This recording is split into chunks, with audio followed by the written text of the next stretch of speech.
When Thomas inherited his grandmother's estate, he never expected to find a mysterious chest of antique dolls hidden away in the dusty attic. The collection of Victorian porcelain dolls, with their glass eyes and delicate features, seemed harmless enough during daylight hours.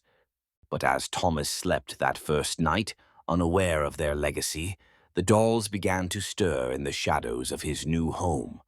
One by one, their glass eyes blinked open, their painted smiles taking on a knowing cruelty that had been hidden for decades.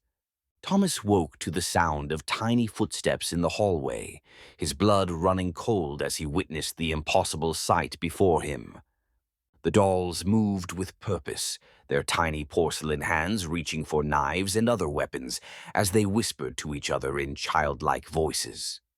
Desperate for answers, Thomas discovered his grandmother's journal, which revealed the dolls contained the spirits of children who had died in a fire at the Victorian orphanage that once stood on this property.